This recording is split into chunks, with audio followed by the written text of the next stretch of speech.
don't forget the money, man.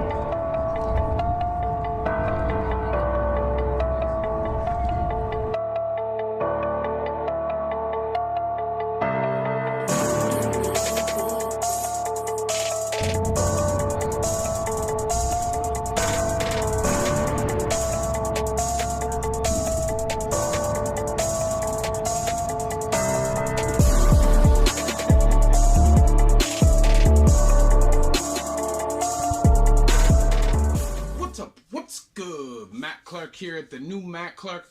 How are each and every one of you doing on this amazing Thursday? I'm doing great. My girl's doing great. My family's doing great. I hope each and every one of you are doing great through these crazy, chaotic times. If you could please hit that like button, that subscribe button, and that bell notification button so you get all these videos when they're new. If you could share with somebody on social media, help spread the message, help spread the word, that would be amazing. And there's a PayPal option if you'd like to donate, help support the channel. The link is in the description of all of my videos. So, today we're going to talk about the Toronto Don Jail and the Toronto South. Now, the reason why I'm putting them together is because one basically replaced the other. And although I've never done time in the South, I feel like I know enough about the South that I can give a basic idea of how it runs. And because I've done time in the Don, I feel that the time will be similar. It's got the same criminals. If you're in Old City Hall Court, you go to the South. If you're on, any drug charges, which are federal charges, you go to the South. So that's how I'm doing the video. That is just going to be how it is. Now, the Toronto Don Jail. Infamous Toronto Don Jail. The last place in Canada somebody was hung, 1967.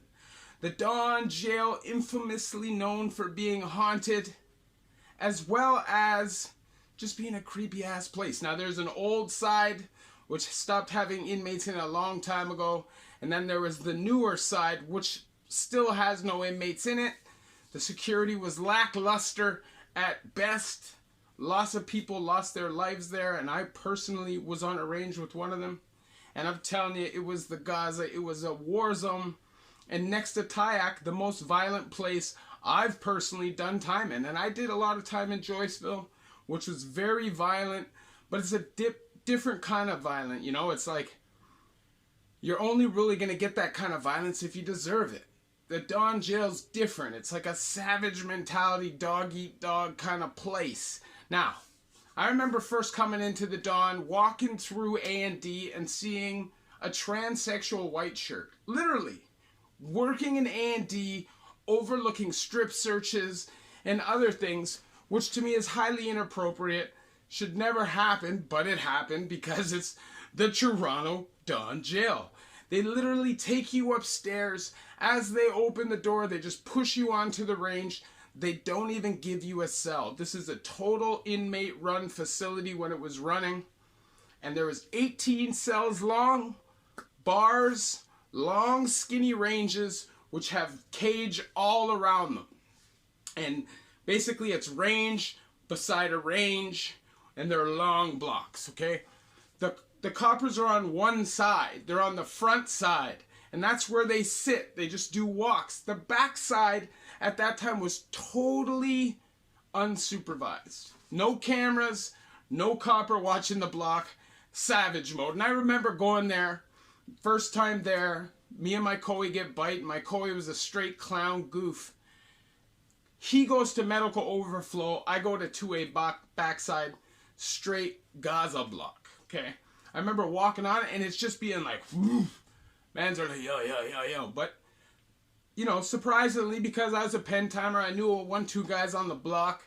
They were cool with me, Things were a little rocky at first. I had to, argue for my food 1-2 times. Tell them that I wasn't going to accept a punk off. But they were cool with that, and they accepted me and respected me as a pen timer. And that is the respect that you get in a lot of places just because they know you did numbers in general population. And, you get respect from that across the board because very few people make a long stretch of time without going soft nowadays. And that is just facts. So, I remember walking on the block and it being followed. No, yo, you have it, you have it, you have it. Yo, Monday, yo, man has it, man has it. They're trying to like hype you up, make you feel like you have something. So if you do have it, you trip up on your words, you make a mistake because they're hunting, they're fishing, they're looking to see a crack in your armor to see if you're lying to them. And if you are, believe me, they'll want to put you on the crapper.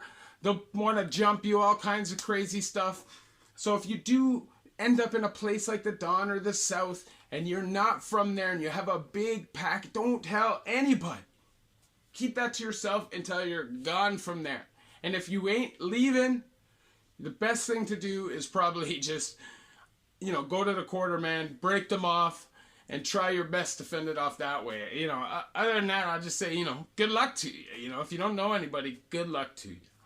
So, it's like I said, it's 18 bars, 18 cells long bars, 3 TVs, a bunch of phones at the front, tables along, and you're out from like 7 a.m. or something like that, 8 a.m., all the way to like 6,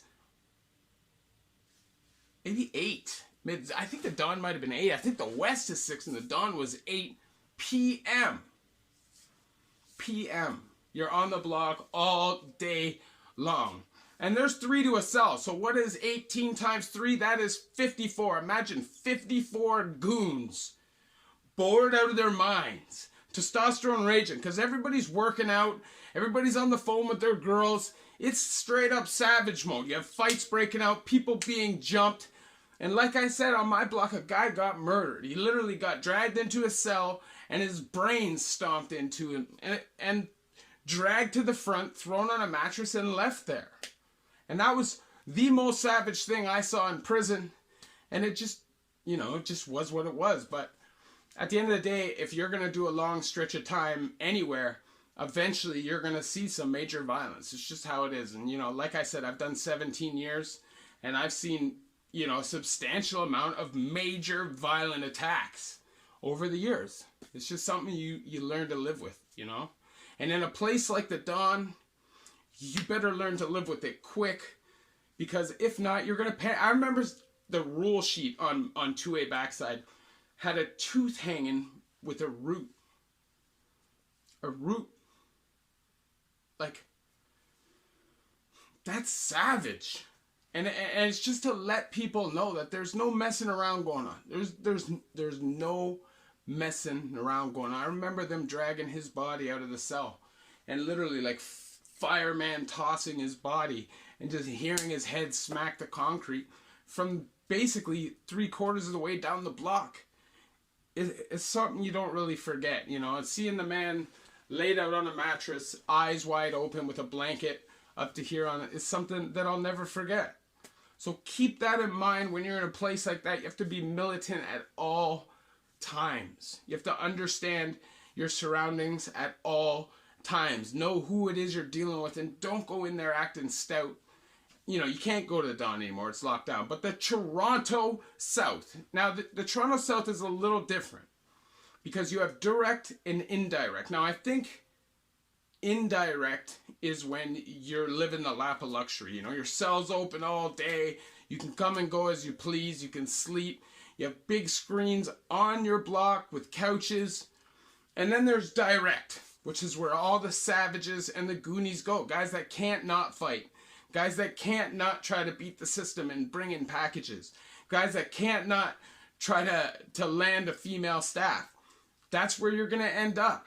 And if you end up over there, just be ready, man. That's all I'm saying. I think the New South gives you better option if you want to just behave yourself and avoid the BS. But remember, one mistake and you're gone over to the direct side, and then it doesn't matter what you want to avoid. I saw many fights on my block when I was in the Dawn, and some really good one-on-one fights, but it's crazy seeing somebody get mauled, man.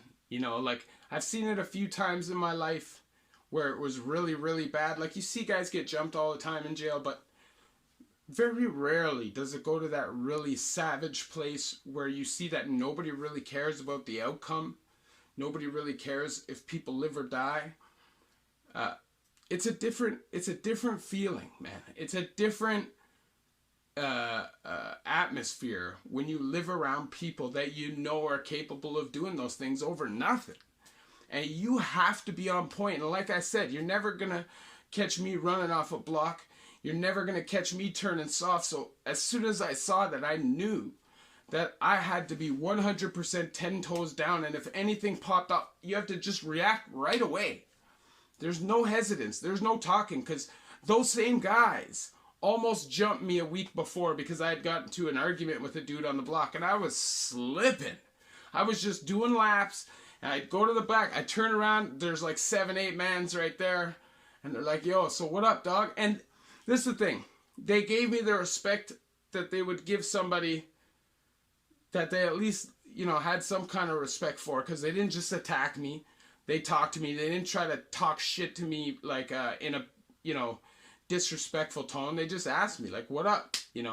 Like, you're new on the block. Is this what we can expect from you?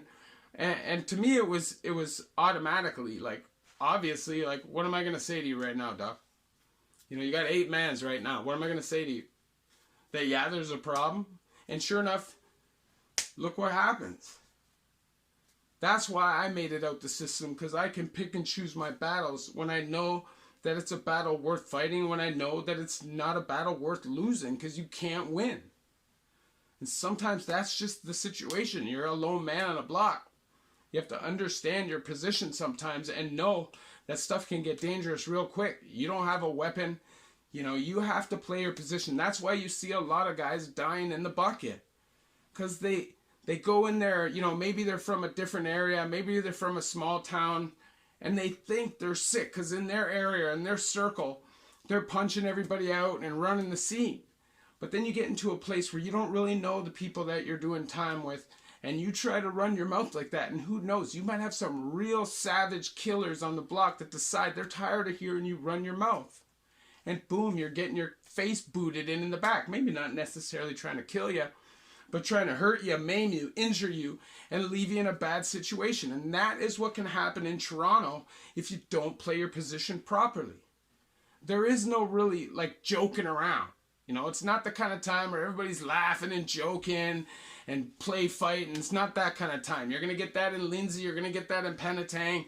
You'll even get that in Maplehurst. You'll get it in the smaller buckets around. But in Toronto, it's not like that. You're on point all the time. You're standing posted up, paying attention to what's going on around you, because you never know who's plotting, and you never know what's going to happen around you. So if you are going to the south, always understand you're in a major city. Almost all the gang members who get arrested in that city are going to go there, because if you have drug charges, federal charges, that's where you're going. So you're going to be around a lot of real savage people, and it can get real easy sometimes to forget that when you get comfortable, You have to understand what you're capable of. You have to understand who you have supporting you, and then you'll be able to assess the situation. But that doesn't mean that you're going to accept a punk off, that you're going to let people take your food, that you're going to accept not ever getting a chance at the phone. It's how you approach the situation, and it's how you word the conversation. If you go in there like a savage, you're going to get treated like a savage. If you talk to them like a man, then you'll get treated like a man. And if they decide not to treat you like a man, then you can decide what you're going to do after that. But everything has to be calculated. Everything has to be smart. Don't go to a provincial jail and get yourself killed, Like, you see guys, parking tickets, face booted in, theft under, jumped and left handicapped or vegetable, It happens. So just keep that in mind. Provincial is a lot different than federal, and federal people are there for a long time.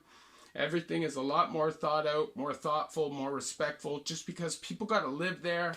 In provincial, everybody comes and goes, especially in a major city like Toronto, and anything can happen.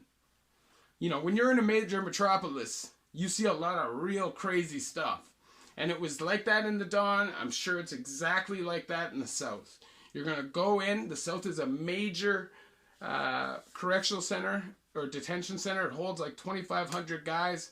You're going to be assessed in A&D. You're going to be taken up to what's called classification, which is like 2 or 3 days. You stay on an assessment block, and then they're going to move you either to direct or indirect. So when you're in that classification block, just be cool, man. Don't go in there like a savage, and maybe you could do some peaceful time, and maybe you won't. If you like these videos, please hit that like button. Please hit that subscribe button and that bell notification button so you get all these videos when they're new. If you could share with somebody on social media, help spread the message, help spread the word, that would be amazing. And there's a PayPal option if you'd like to donate, help, and support the channel. You know, I share my stories with you guys so you guys don't have to go through these things. Sometimes a lot of my viewers probably are going to go through a lot of the things that I talk about. And, you know, if I could snap my finger and everybody was better, there was no more addiction, no more criminals, no more mental health, no more PTSD, no more trauma, that's what I do. But that is not reality. So, you know, hopefully through my channel, I can share my wisdom of what I've been through, what I've learned, and people can gain something from that. And, you know, that's my mission. You know, obviously, that's why I do this whole thing I do. You can hit me up on Instagram, the new Matt Clark, all small letters, all one word. I'll get back to you as soon as I can. I'm always looking for interviews. Anybody who's done some time and has a story, you know, somebody who's got an inspirational story, a long addiction to sobriety story, hit me up. We can talk on Instagram and see if you'd be a good fit for my channel for the interview. And, you know, aside from that, man, stay out of jail. It's not worth it. Like I described in this video, whether you were in the Don before or you're in the South now, it's savage.